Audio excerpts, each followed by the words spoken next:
여러분 만나 뵙게 되어 반갑습니다. 이른 아침부터 지금 오후까지 되었는데 지금 보니까 자리가 많이 비었네요. 어떤 모임이나 단체에서는 이제 2080 이라는 원칙이 있는데 20%의 조직원이 80%의 조직이나 인력을 이끌어 간다고 하는 것이죠. 그럼 여러분들은 20%의 인력이 되는데 여러분이 그 모임이나 단체를 여러분들이 이끌어 가시는 분이라고 생각하시면 되죠. 하여튼 여러분을 환영하고 축복하고 그 옆에 있는 분들하고 앞뒤에 있는 분들하고 서로 한번 인사 좀 해주시죠, 같이.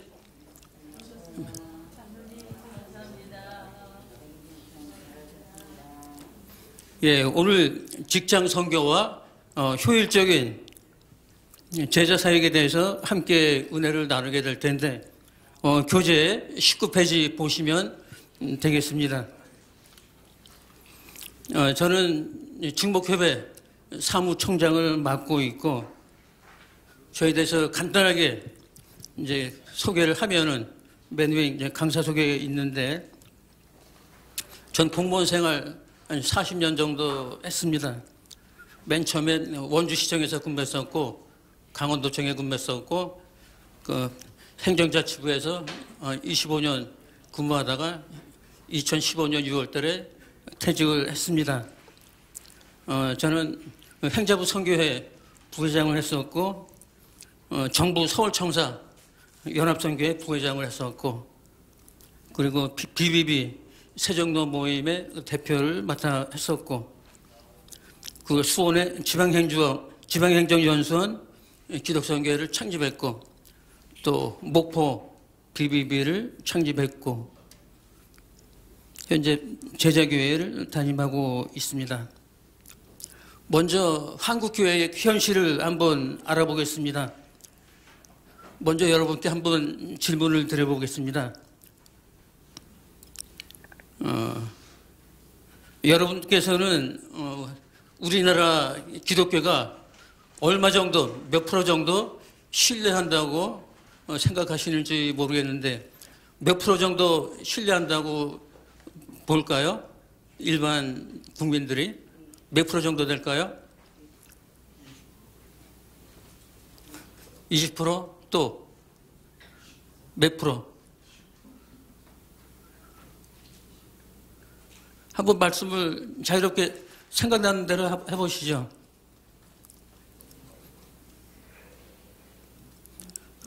우리나라 국민들이 한 80%, 90% 정도 신뢰하면 참 좋겠죠. 그렇지만 유감스럽게도 우리나라 국민들이 우리나라 기독교를 한 20% 정도 신뢰한다고 합니다. 이게 울어야 할까요? 웃어야 할까요? 부끄러운 얘기죠. 조이컵 좀.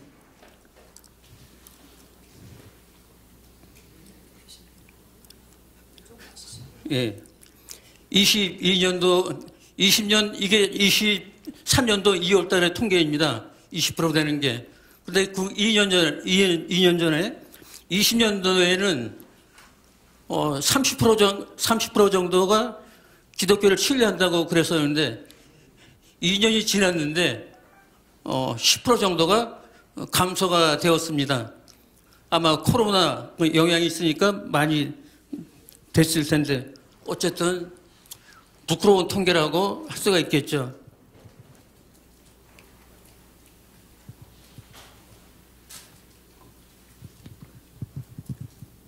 그리고 우리나라의 종교는 카톨릭교, 또 기독교, 개신교, 또 불교가 있는데 우리 기독교가 어느 정도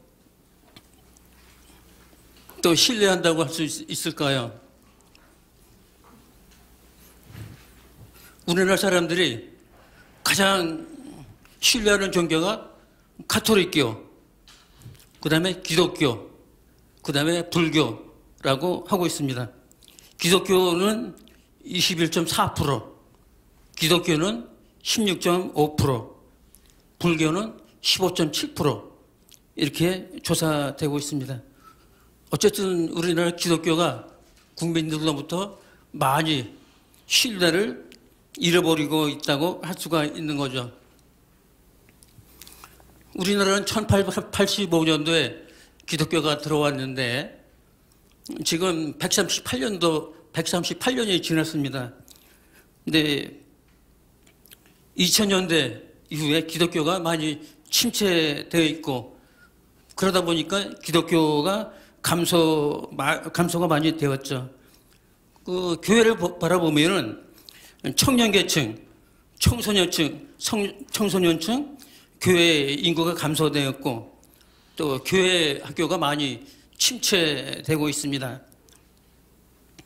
그리고 교회 내 제자사역 활동이 침체되고 있고 또 무관심한 그런 사람들이 많이 있고 그래도 옥하는 목사가 계실 때는 뭐 평신도를 깨운다 등 여러 가지 제자 훈련이 많이 있어갖고 그래도 많이 발전했었는데 2010년도 옥하는 목사가 소천한 다음부터는 제자 양육, 제자 훈련 이런 단어들이 많이 거의 사라지고 그 화석화된 단어가 되지 않았나 이런 생각을 해보게 됩니다.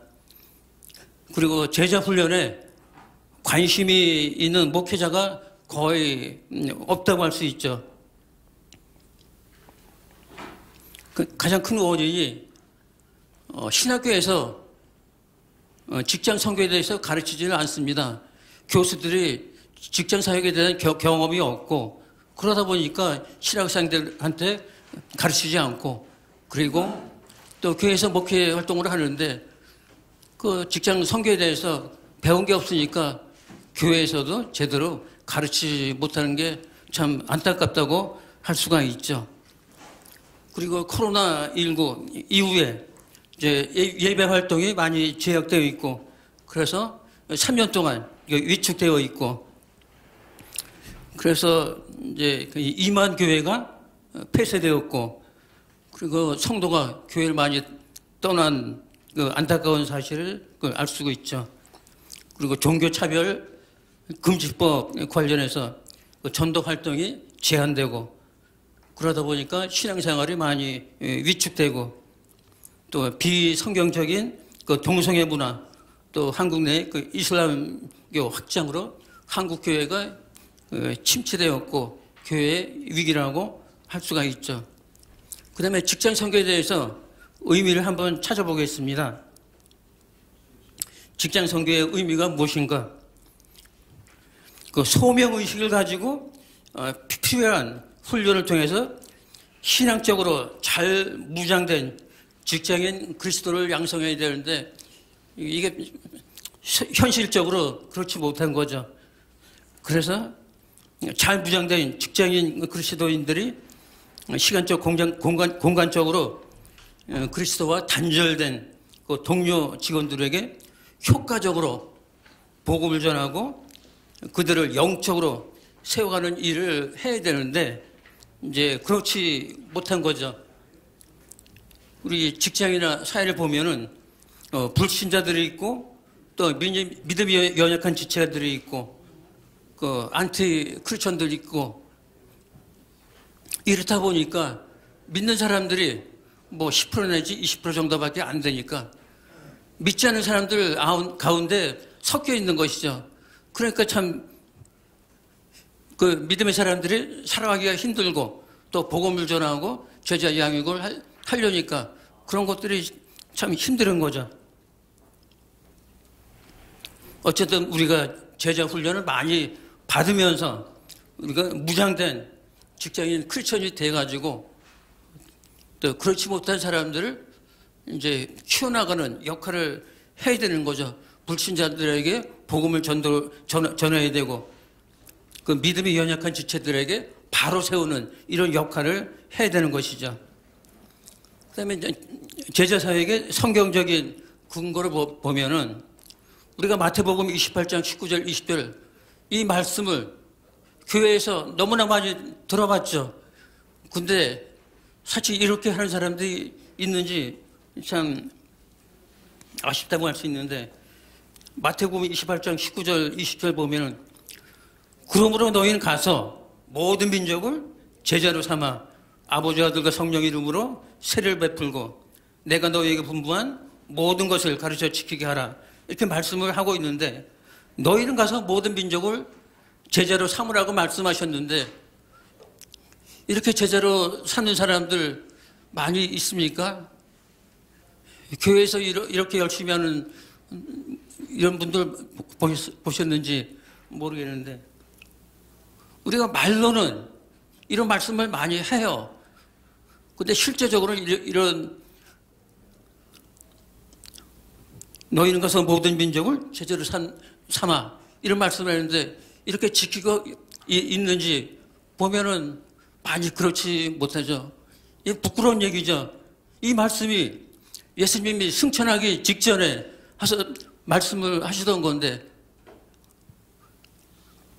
우리 부모님이 어떤 마지막 유언을 하면은 부모님께 효도를 하지 않는 그런 자식들도 부모님의 유언이라면 지키려고 노력을 하는데 우리 믿는 사람들이 크리스천들이 모든 민족을 제자로 삼으라고 예수님께서 유언을 하신 거고 마지막 지상 명령을 주신 건데 실제로 이렇게 안 하고 있잖아요.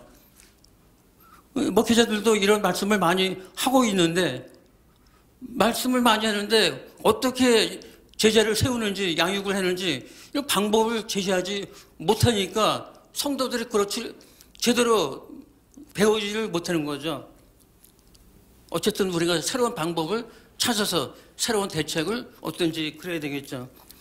그리고 사도행전 1장 8절에 오직 성령이 너희에게 임하시면 너희가 권능을 받고 예루살렘과 온 유대와 사마리아와 땅끝까지 이르러 내 증인이 되리라 하시니라 이렇게 말씀하셨는데 이렇게 말씀을 지키는 성도들이 얼마나 많이 있냐고요.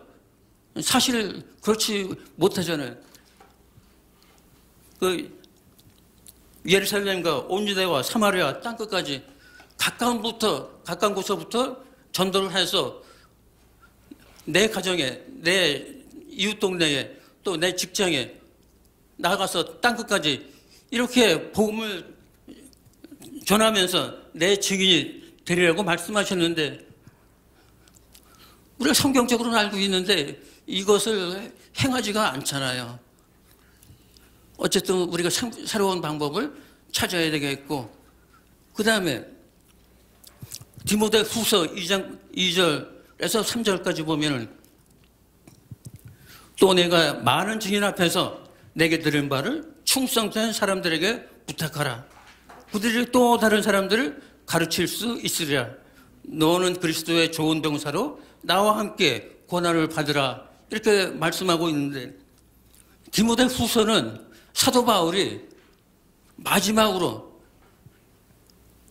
사형 집행을 받기 전에 그때 하신 말씀이거든요. 디모데 후서가. 그래서 사도 바울이 디모데에게 마지막으로 유언처럼 말씀하신 건데 그러니까 영적인 4세대를 이루어가라고 말씀을 하시는 거죠. 사도 바울이 디모데에게 충성된 사람에게 또 다른 사람에게 영적인 1세대, 영적인 2세대, 3세대, 4세대 이렇게 이루어 나가라고 말씀을 하시는데 이렇게 영적인 4세대까지 3세대, 4세까지 이루어 나가는 분들이 그렇게 많지가 않다는 거죠. 여기서 우리가 자신의 신앙과 직장 사역을 한번 진단을 한번 해보시죠.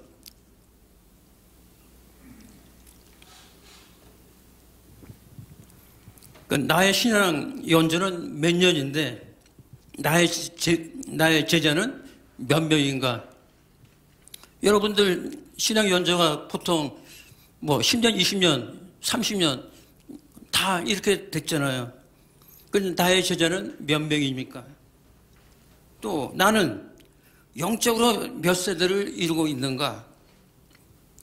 사도 바울이 디모데에게 영적인 3세대, 4세대까지 이루어 나가라고 말씀하시는데, 그리고 내가 천국에 가게 되었을 때 주님께서 여러분에게 세상에서 무엇을 하다 왔어? 이렇게 물어보신다면 어떻게 대답할 것인가? 이 가운데 빈 칸, 박스가 그려져 있는데 여러분께서 답장을 한번 써보시죠. 대답을. 나의 제자는 몇 명인지, 영적으로 지금 몇 세대를 이뤄가고 있는지, 또 예수님께서 세상에서 무엇을 하다 왔어? 이렇게 물어보실 때 여러분께서는 어떻게 대답하시겠습니까? 이 네모 박스한테 대답을 한번 써보시죠. 그렇다면은 나는 제자 훈련을 받을 것인지 안 받을 것인지 한번 생각을 해보셨으면 좋겠습니다. 그래서 이제 직장 선교가 왜 필요한지 그 필요성에 대해서 한번 말씀을 드려보겠습니다. 왜 직장 선교를 해야 됩니까? 직장 안에서 균형 잡힌 신앙생활의 그러니까 방향을 제시하기 위해서입니다. 우리가 말씀과 기도, 또 교제와 증거, 또 이제 성령 충만한 삶을 살아갈 수 있다고 하는데, 우리가 보통 말씀과 기도는 그래도 웬만큼 할 수가 있는데, 또 교제, 증거, 또 신앙 안에서 믿음직한 사람들과 하고 교제를 하고 또 증거, 복음을 전하고 증거하는 이런 삶을 살아야 되는데 부족한 점들이 좀 있는 거죠. 그리고 전도하고 제자를 양육하는 사역자를 양성하는데 직장 선교가 필요한 것이죠. 제자 훈련을 통해서 강한 사역단체의 지도자를 육성하고 양성한다는 데 있는 것이죠. 그리고 영적 재생산을 통해서 하나님의 나라를 확장한다고 할 수 있죠. 영적 4세대를 완성해서 또 영적인 지도자를 배출해서 그 하나님의 나라가 확장되고 하나님의 나라가 완성된다고 할 수가 있죠. 그러기 위해서 우리가 직장 선교를 해야 된다고 할 수가 있죠. 우리가 직장 선교 말을 많이 해왔었는데 과연 이대로 하는 것이 바람직한지 다시 한번 생각해 볼 필요가 있다는 거죠. 그래서 직장 선교의 방향을 한번 재설정했으면 어떨까 이런 생각을 해보게 됩니다. 지금까지는 교회 중심의 신앙생활을 이었었는데 여기에서 더 나아가서 직장까지 확장하는 신앙생활로 전환했으면 좋겠다는 거죠. 보통 크리스천들이 많이 있는데 교회에서 열심히 하는데 그 사람들이 교회에서는 열심히 하는데 직장에 나와서는 제대로 크리스천의 모습을 보이지 않는 그런 분들이 많은 거죠. 어쨌든 교회에서뿐만 아니라 직장에까지 나와서도 내가 당당하게 내가 크리스천입니다. 이런 모습을 당당히 보여줘야 된다는 거죠. 그리고 개인적인 신앙생활에서 더 나아가서 신앙 공동체로서의 사역으로 확장될 수 있도록 이렇게 전환되어야 된다는 거죠. 그리고 예배와 친교 중심의 사역에서 전도하고 제자를 양육하는 중심으로 전환해야 된다는 거죠. 보통 많은 직장에서 기독 선교회가 있어요. 거기서 예배를 드리고 친교하고 이런 모임은 그래도 웬만큼은 있어요. 그런데 우리가 진짜 직장 선교를 하기 위해서는 전도와 제자 양육을 하는 이런 선교회로 변환이 되어야 된다는 거죠. 그리고 예수님의 지상명령에 부응하는 영적인 4세대를 실현하는 이런 사역이 돼야 된다는 것이죠. 여기서 이제 저의 개인적인 제자 사역의 이제 계기를 잠깐 말씀드려 보겠습니다. 저는 신앙 연조가 길지가 않습니다. 저는 결혼 생활 이후부터 교회를 나가고 신앙생활을 했는데, 결혼하고 신앙생활을 해도 처음부터 잘 믿었겠습니까? 그렇지 않죠. 제가 젊었을 때는 술도 많이 먹고 세상적으로 잘 살려고 노력을 했었고, 축제하려고 노력을 했었고, 근데 신앙생활을 자꾸 하다 보니까 그 마음이 바뀌고 변하고 그렇더라고요. 제가 이제 96년도부터 2002년도까지 행정자치부 감사관실에서 오래 근무를 했었는데, 여기서 이제 기독선교 회원으로 그냥 미약하게 활동은 했지요. 중심적인 역할도 못하고. 그런데 기독선교회 임원으로 활동하는 후배가 제자 훈련을 받아보라고 권면을 하는 거예요. 1년 동안 권면을 하는 게 아니라 3년 동안 쫓아다니면서 제자 훈련을 받아보라는 거예요. 그래서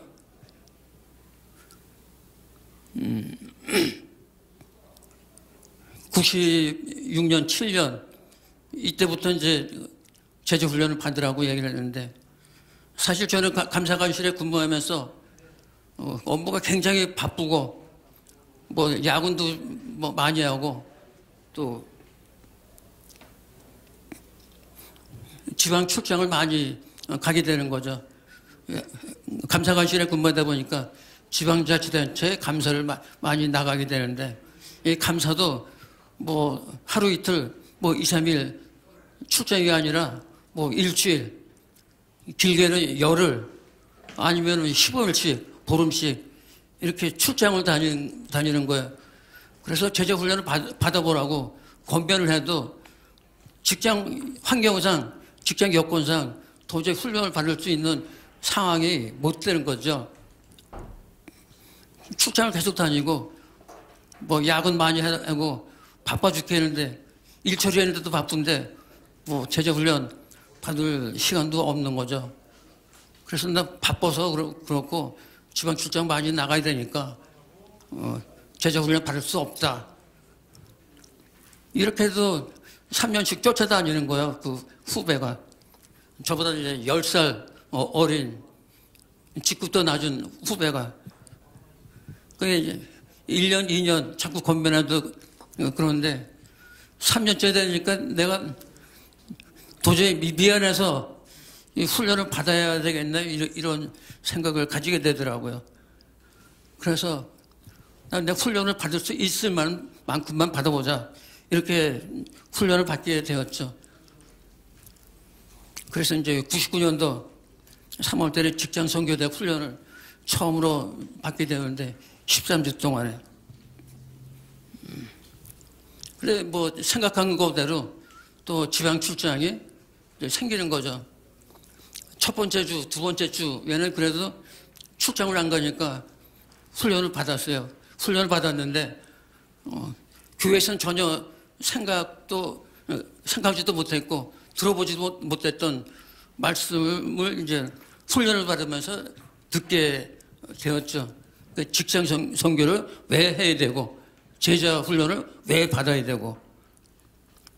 그래서 두 번째 받으니까 일단 세 번째, 네 번째 계속 받아야 되는데, 출장을 다니니까 이제 받기가 참 힘든 거죠.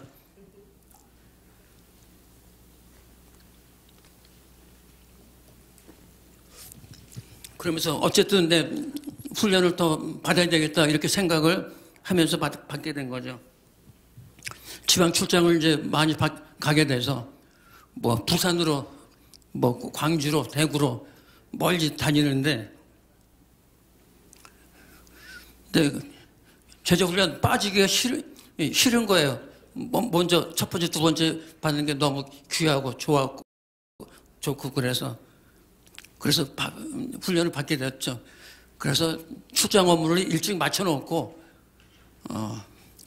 비행기를 타고 지방에서 서울까지 올라오는 거예요. 그때까지는 KTX가 없어가지고 올 수 있는 방법은 비행기로 오는 방법까지 그게 유일한 방법이죠. 비행기로 온다 하더라도 그게 쉽지가 않은 거죠. 그 도심지에서 뭐 변두리에 있는 공항까지 갔다가 공항에서 대기하다가 비행기 타고 오고 또 김포에서 다시 시내로 들어와야 되고 이렇게 어려운 훈련을 감수하고 훈련을 받았던 거죠. 그래서 비행기 타고 훈련을 받는 게 보통 13 중에서 한 3번, 4번 이렇게 되더라고요. 그 제자 훈련을 받으면서 직장 선교, 제자 사역에 대한 비전을 발견하게 되었고 또 10년 그 후배가 또 맨투맨 제자 사역을 한번 해보자고 그러더라고요.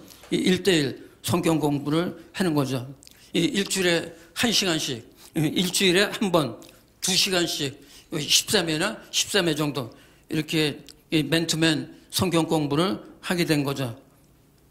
그래서 후배에 따라서 맨투맨 제자 사역을 한번 하게 되었고 그 다음에 제가 다른 사람들을 양육을 하는 거죠. 그래서 맨투맨 제자 양육을 16명, 그 중에서도 영적인 4세대와 같은 사람들을 핵심 제자를 4명까지 그 양육을 하게 된 거죠. 그 1대1 뭐 제자 사역에 간단한 게 아니죠. 제자 사역을 맨투맨 하려면은 종합청사에 아침 7시까지 나오는 겁니다. 그러니까 집에서는 6시 정도는 나와야지 청사까지 7시에 나올 수가 있고. 근데 보통 겨울 같은데 한겨울에 6시 얼마나 춥습니까? 눈보라치고 날씨는 춥고 강풍은 불고.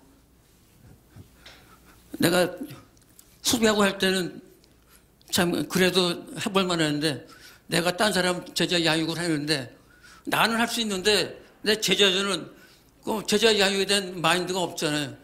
그러니까 뭐 늦게 나오고 뭐 빠지고 마음은 속상해도 어떻게 합니까? 할 수 없죠. 어쨌든 그 16명을 한 거죠. 보통 1년에 2명까지는 할 수가 있죠. 상반기에 1명, 하반기에 1명. 그러니까 16명이라는 건 7년, 8년 동안 한 겁니다. 7년 동안 8년. 어쨌든 16명이 다 제자가 되는 게 아니고 그래도 영적인 3세대, 4세대를 이뤄가는 사람은 핵심 제자 4명까지 양육을 했다는 거죠. 그러면서 선교단체 각종 제자 훈련을 이제 여러 번 받게 되었는데 BBB의 빗듯이 제자 훈련을 1, 2, 3, 4단계까지 그 전도 폭발 훈련을 1단계, 2단계, 3단계 또 예수전도단 DTS 훈련을 6개월 동안 받았고 또 해외 선교 훈련을 2차례 받았고 그리고 이제 단기 선교로 네팔, 캄보디아, 필리핀을 다녀오게 되었고 이렇게 헌신과 희생이 있을 때 그 나를 닮은 제자가 이렇게 나오는 거죠. 16명을 양육하면서 그 핵심 제자가 4명씩 나오고 그 다음에 제자 양육의 방법에 대해서 간단히 한번 말씀을 해보겠습니다. 제자 양육의 방법에 대해서는 처음을 이제 5단계로 나눠볼 수가 있는데 제일 먼저 제자 후보자를 선발하는 단계 그리고 사역자와 제자 후보자 간의 친밀감을 형성하는 단계 그리고 세 번째로 효율적인 맨투맨 사역을 진행하는 단계 그리고 네 번째로 맨투맨 사역을 종료하면서 어떤 일을 하는지 그리고 직장 내 크리스천 리더를 어떻게 세우는지 이렇게 5단계로 나눠볼 수가 있는데, 먼저 제자 후보자를 선발할 때 막 선발할 수 없잖아요. 예수님 사역할 당시에 예수님 주변에 사역자들이 뭐 몇백 명, 몇천 명, 뭐 많을 때는 몇만 명도 있었죠. 근데 예수님이 그 사람 다 제자로 세우고 싶잖아요, 사실. 그런데 그게 다 안 되는 거죠. 어느 정도 제자 사역에 대한 마인드가 있고 그런 사람들을 제자로 세우는 거죠. 예수님이 공생에 3년 동안에 12명의 제자를 세웠죠. 3년 동안에 12명의 제자. 수백 명, 수천 명 있을 텐데 다 제자로 세우지 않고 핵심 제자 12명을 세웠죠. 12명 중에서 한 명은 또 망가지고 배반하고 이랬었죠. 결국 11명 세웠는데 3년 동안의 공생에 이런 사역을 했는데, 그래서 이제 2000년이 넘도록 우리 세계적으로 이제 10억 내지 15억 명 이런 크리스천을 세우고 그 중에서도 이제 예수님의 제자가 세워지는 거죠. 뭐 이제 제자 후보자를 선발할 때 어떤 직장 선교에 충실하게 일할 수 있는 사람, 또 하나님께 헌신할 수 있는 사람, 또 직장 선교를 위해서 대가를 치를 수 있는 사람, 그 종의 마음을 가진 사람, 이런 사람을 제자 후보자로 선발한다는 거죠. 그리고 제자 후보자를 선발했다더라도 그 사람이 바로 내 말을 잘 듣습니까? 어느 정도 인간관계를 형성하면서 친밀감을 형성해야 되죠. 그러면서 제자 후보생의 신앙을 점검해보고 그 사람 제자 후보생이 구원의 확신을 제대로 가지고 있는지, 그러면서 커피 타임이든지 식사 모임을 하면서 그 라포 형성을 하면서 친밀감을 형성하는 거죠. 그래서 또 친밀감 형성하기 위해서 영화라든지 음악회, 공연, 뭐 등산, 낚시 이런 취미 생활도 같이 하면서 이제 제자 후보생하고 가까운 이제 관계를 형성을 하게 되는 거죠. 그러면서 이제 효율적인 맨투맨 사역을 진행하게 되는 건데, 제가 16명에게 훈련을 하면서 이 교재를 가지고 14주 동안 이렇게 사역을 한 겁니다. 이거 이제 기독서점 가면 다 이제 구입할 수 있는데, 이 내용이 뭐 어렵지도 않아요. 한번 읽어보고 또 먼저 내가 누구한테 배워보고 그 다음에 배운 대로 내 제자한테 가르치면 되는 거예요. 어렵지 않습니다. 훈련으로 되는 제자.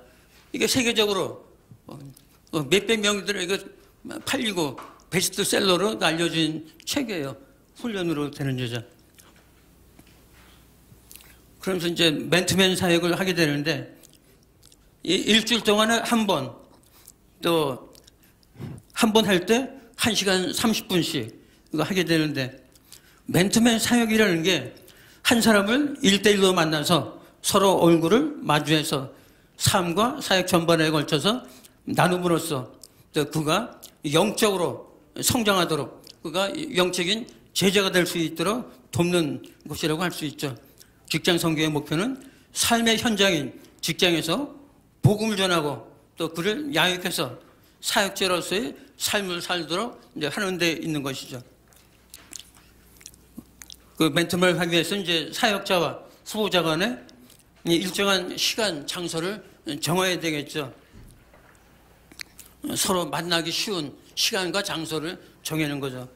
그리고 적당한 교재를 선정해야 되는데, 뭐 제자 야육 뭐 서적은 이 책 말고 많이 있는데 이게 이것보다 더 좋은 책이 없다고 할 수가 있죠. 그다음에 이제 교재로 이제 시작하기 전에 워밍업을 하게 되는데 10분 내지 20분 동안에 먼저 기도로 맨투맨 모임을 시작하고, 또 한 주간의 일상생활의 생활을 나누고, 또 좋았던 일, 또 안 좋았던 일, 또 특별한 행사가 있었던지, 또 직장 생활의 근황을 나눠보고, 또 영적인 생활에 대해서 나눠보고,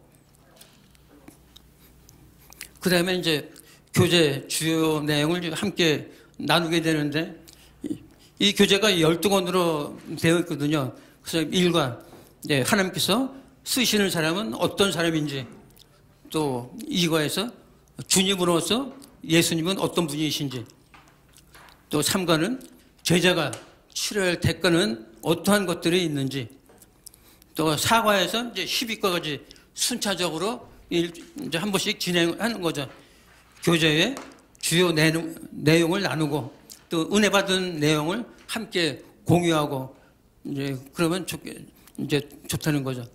그리고 교재 나눔이 끝나면은 이제 함께 기도 제목을 나누고 또 다음 주에 만남을 약속하고 이제 맨투맨을 마무리하게 되는 거죠. 그리고 이의 과정을 이제 13회 계속 반복해서 진행하는 거죠. 그리고 13회 맨투맨이 끝난 다음에 사역 종료 후에는 어떤 것을 하느냐.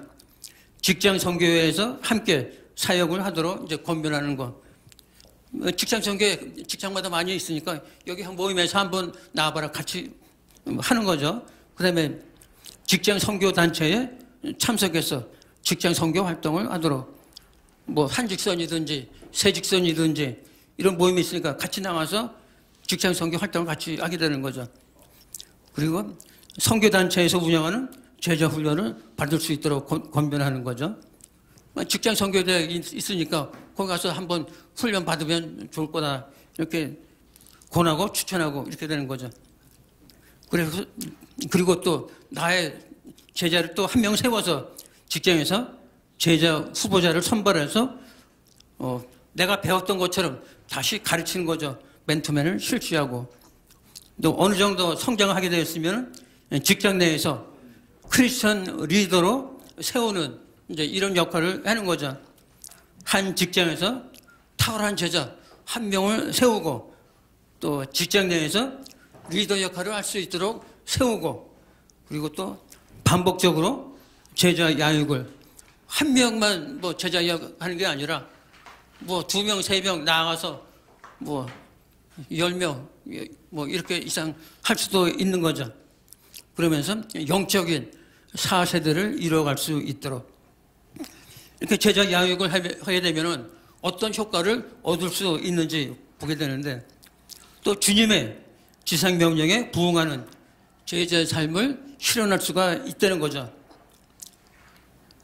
그리고 이 교재를 통해서 전도하고 양육하는 이런 것을 배우게 되니까 전도와 제자 양육을 통해서 하나님의 나라를 확장하는 이런 역할을 할 수가 있고 또 균형 잡힌 삶을 통해서 항상 성령 충만한 생활을 할 수가 있죠. 우리가 신앙생활 하다 보면 어떨 때 뭐 기분이 좋을 때는 아주 영적으로 충만해서 신앙생활 잘 하다가 뭐 어떤 힘든 일, 어려운 일이 있을 때는 또 침체되어 있고 그런 경우도 있죠. 어쨌든 항상 우리가 균형 잡힌 삶을 통해서 성령 충만한 삶을 살아갈 수 있고 또 직장, 선교를 통해서 또 미래를 이끌어갈 차세대 사역자를 양성을 하는 거죠. 우리나라 교회마다 또 사역단체마다 나이 든 사람들은 많이 있는데 젊은 사람들이 없어요.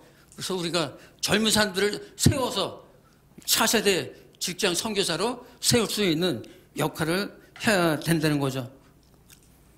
어떻게 보면은 이게 말보다 실천하고 행하기가 더 어려울 수가 있는데 여러분께서 직장 사역에 대해서 관심이 많고 나도 배웠으면 좋겠다 이런 생각을 하시면은 저한테 연락을 주세요.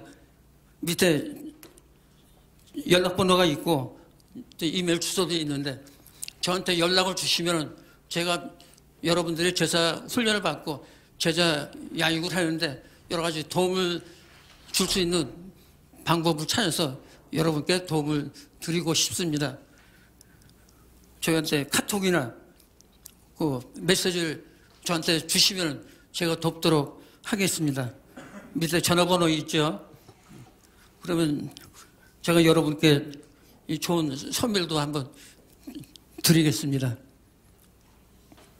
예, 기도하겠습니다. 하나님 아버지 감사합니다. 오늘 직장 선교 세미나를 통해서 여러 가지 직장 사역에 대한 여러 가지 이론과 실습을 하는 그런 귀한 시간을 갖게 하시니 감사드리옵나이다.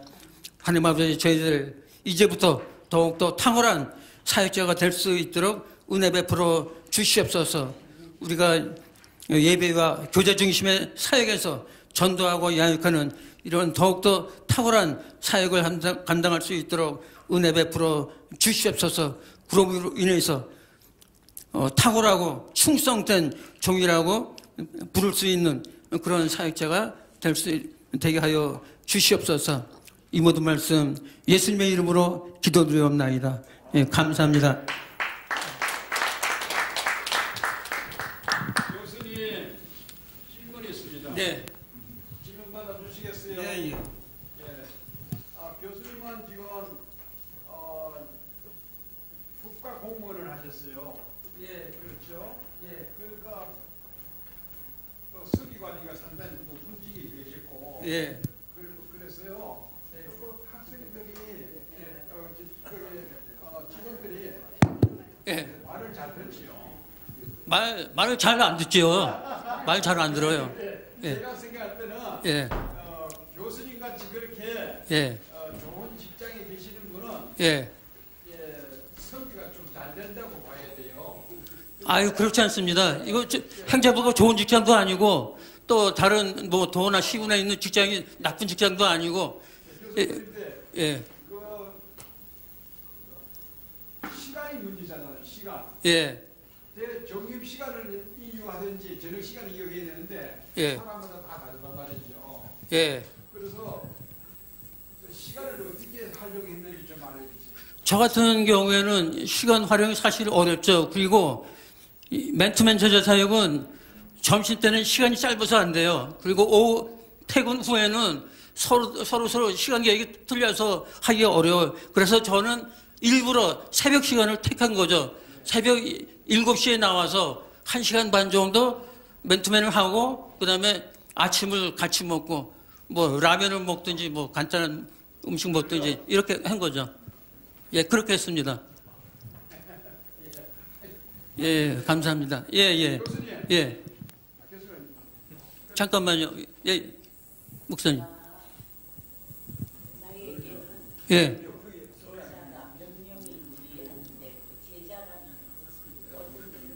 제자라는 게 내가 직접적으로 야육을 해서 그 예수님의 제자 같은 사람을 세웠다.